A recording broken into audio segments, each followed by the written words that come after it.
Hello guys, तो आज मैं जिस मूवी को एक्सप्लेन करने वाली हूँ उस मूवी का नाम है द सरप्राइज विजिट, जो कि 2022 में रिलीज़ हुई थी और ये एक ट्रू स्टोरी बेस्ड मूवी है।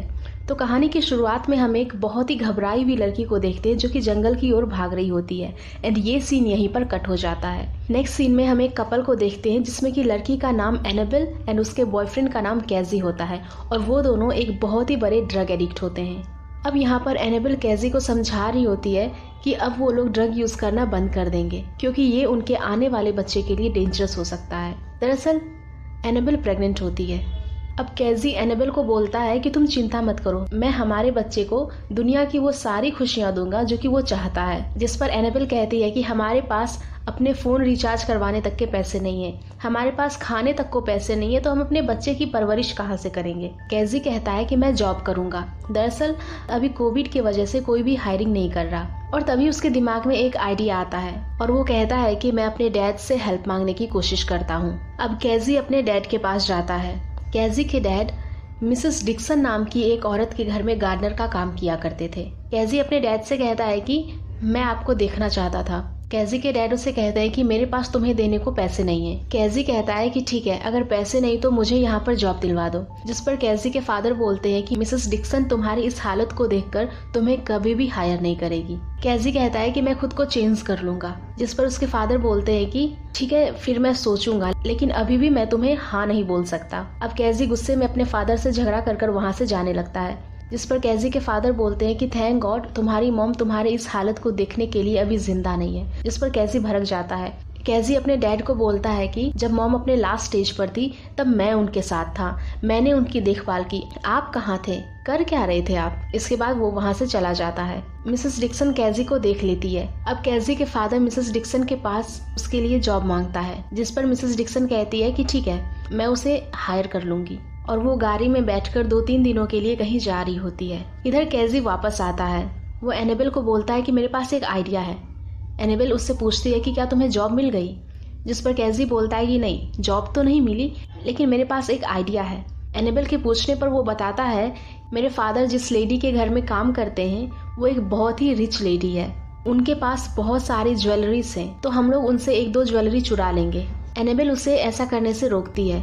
जिस पर कैजी बोलता है कि वो बहुत ही रिच है, उनके पास बहुत सारी ज्वेलरीज हैं, अगर उनमें से 1-2 हम ले भी लिए तो उन्हें पता भी नहीं चलेगा। एनाबेल ये सब नहीं करना चाहती थी, लेकिन कैजी किसी तरह से उसे मना लेता है। अब एनाबेल उससे पूछती है कि हम चोरी कैसे करेंगे और अगर पकड़े गए तो। जिस पर कैजी उसे बोलता है कि मिसेस डिक्सन अभी कुछ दिनों के लिए बाहर गई है और उनके घर पर और कोई भी नहीं रहता, तो ये सब बहुत ही आसान होगा। जिस पर एनाबेल बोलती है कि तुम्हारे फादर तो वहाँ होंगे ना। अब कैजी बोलता है कि डैड वहाँ रात में काम नहीं करते। अब ये दोनों बहुत ही खुश हो जाते हैं। इधर हम मिसेस डिक्सन के घर में उसकी बेटी को देखते हैं जिसका नाम जूलियट होता है। जूलियट अपने हस्बैंड के साथ अपने मॉम को सरप्राइज देने के लिए आई होती है। वो पूरे घर में अपने मॉम को खोजती है लेकिन उसकी मॉम उसे नहीं मिलती। अब वो कैजी के फादर से मिलती है जिस पर वो उसे बताते हैं कि तुम्हारी आंटी का पैर स्लिप होने की वजह से एक्सीडेंट हो गया है और तुम्हारी मॉम कुछ दिनों के लिए उनके साथ रुकने वाली है जब तक कि तुम्हारे कजिन वापस नहीं लौटते। अब रात हो जाती है और जूलियट और उसका हस्बैंड दोनों सोने के लिए चले जाते हैं। इधर हम कैजी और एनाबेल को देखते हैं जो कि चोरी करने के लिए अब निकल चुके थे। वो लोग मिसेस डिक्सन के घर पर पहुंचते हैं। जब वो चोरी करने के लिए अंदर जाते हैं जहाँ पर घर की लाइट्स ऑन रहती है, एनाबेल कैजी को बोलती है कि देखो घर की लाइट ऑन है, जरूर कोई घर के अंदर है। जिस पर कैजी बोलता है कि नहीं, ये लाइट्स हमेशा ऑन ही रहती है।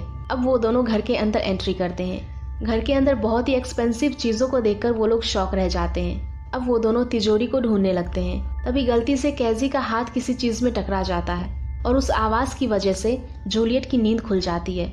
जूलियट अपने हस्बैंड को उठाती है और कहती है कि मैंने नीचे से कुछ आवाज सुनी है, शायद घर के अंदर चोर आ गया है। अब वो दोनों उठकर नीचे देखने के लिए आते हैं और इस तरह से कैजी और एनाबेल पकड़े जाते हैं।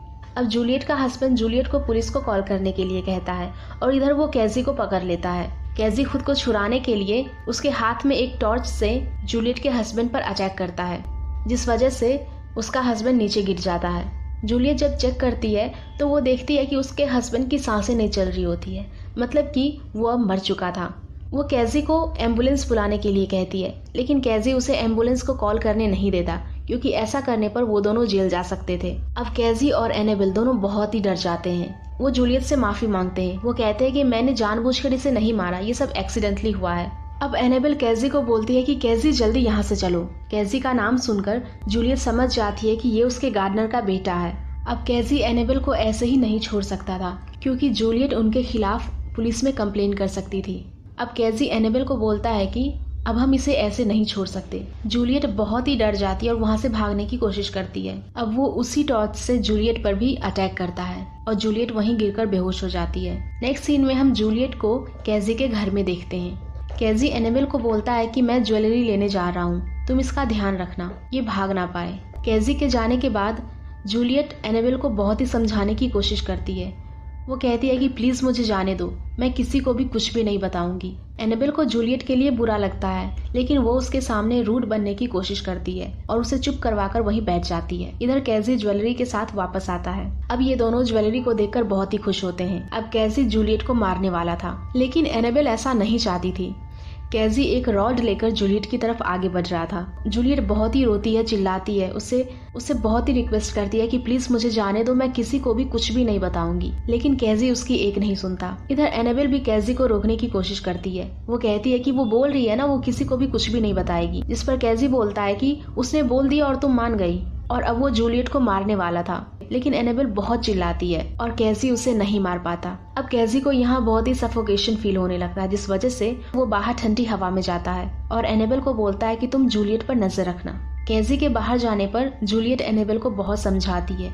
वो कहती है तुम कैजी को देख रही हो, वो तुम्हें मैनिपुलेट करने की कोशिश कर रहा है। तुम प्रेग्नेंट हो और वो तुमसे चोरी करवा रहा है। क्या तुम एक ऐसे इंसान के साथ रहना चाहती हो जो कि एक मर्डरर है? क्या तुम अपने बच्चे की परवरिश एक ऐसे आदमी के साथ होने देना चाहती हो? और जिस ज्वेलरी की तुम बात कर रही हो वो तो नकली है। मेरी मॉम कभी भी ऐसे ज्वेलरीज पर पैसा खर्च नहीं करने वाली। इधर कैजी वापस आता है तो वो देखता है कि जूलियट वहाँ से गायब है। वो एनेबल से उसके बारे में पूछता है तो एनेबल बोलती है कि मैंने उसे जाने दिया क्योंकि ये ज्वेलरी नकली है। कैजी बोलता है कि उसने बोल दिया और तू मान गई। वो दोनों अब जूलियट का पीछा करते हैं। वो भागकर जंगल में जाती है। इधर एनेबल और कैजी उसका पीछा करते हैं। वो किसी तरह से बचते बचाते एक फार्म हाउस में पहुंचती है, जहां कैजी उसे देख लेता है। वो उस पर अटैक करने की भी कोशिश करता है, लेकिन वो किसी तरह से कैजी पर अटैक करके वहां से भाग जाती है। इधर हम कैजी के फादर को देखते हैं, जो घर के अंदर आता है तो देखता है कि वहाँ पर जूलियट के हस्बैंड की लाश पड़ी है। वो जल्दी से पुलिस को कॉल करता है और एक गाड़ी लेकर जूलियट को ढूंढने के लिए बाहर निकल जाता है। अब जूलियट किसी तरह से भागकर वापस अपने घर में आ जाती है और वो अपने राइफल को उठा लेती है, जिससे कि वो जानवरों का शिकार किया करती थी। अब जूलियट राइफल लेकर उन लोगों के पास जाती है और वो कहती है कि तुम जहाँ भी हो जल्दी से बाहर निकल जाओ। कैजी एनेबल को उसे सरेंडर करने के लिए कहता है। एनेबल जाना तो नहीं चाहती थी, लेकिन वो उसके पास चली जाती है। जूलियट एनेबल से कैजी के बारे में पूछती है, जिस पर एनेबल बोलती है कि वो मुझे छोड़कर चला गया। जूलियट उसे बोलती है कि तुम झूठ बोल रही हो, सच सच बताओ कैजी किधर है। एनेबल इशारे में उसे बताती है कि कैजी दीवार के पीछे है। वो जैसे ही पीछे घूमती है, कैजी उस पर अटैक कर उसका राइफल छीन लेता है और उसी राइफल से वो जूलियट पर शूट करता है। अब जूलियट यहाँ मारी जाती है। एनेबल ये सब देखकर शॉक हो जाती है। वो कैजी से कहती है कि तुम्हें इसे मारना नहीं चाहिए था। अब वो एक रॉड लेती है और उसे कैजी पर अटैक करती है और कैजी भी वहीं मारा जाता है। कैजी मरने से पहले एनेबल को कहता है कि मैं तुमसे बहुत प्यार करता हूँ और मैंने ये सब तुम्हारे लिए किया। इधर फायरिंग की आवाज सुनकर कैजी के फादर भी यहाँ तक पहुँच जाते हैं। एनेबल उन्हें कहती है कि मैं कैजी से बहुत प्यार करती थी, जिस पर उसके फादर बोलते हैं कि तुम यहाँ से बहुत दूर चली जाओ और हाँ, मेरे पोते का ध्यान रखना। अब एनेबल वहाँ से जाने लगती है कि तभी उसकी कदम रुक जाती है और उसे याद आता है कि कैजी ने उसे बोला था एक भी विटनेस नहीं छोड़ना है। वो नो विटनेस बोलती है एंड ये सीन यहीं पर कट हो जाता है। यहाँ हम समझ पाते हैं कि एनेबल ने कैजी के फादर को भी मार डाला था। अब कहानी 5 साल बाद की दिखाई जाती है, जहाँ पर हम एनेबल को उसकी बेटी के साथ एक बीच पर देखते हैं, जहाँ वो दोनों बहुत ही खुश होते हैं। एंड ये मूवी यहीं पर ख़त्म हो जाती है। सो गाइज, अगर आप लोगों को ये मूवी पसंद आई हो तो प्लीज़ वीडियो को लाइक करना, शेयर करना एंड ऐसे ही वीडियोस के लिए हमारे चैनल को सब्सक्राइब भी कर देना। Thank you.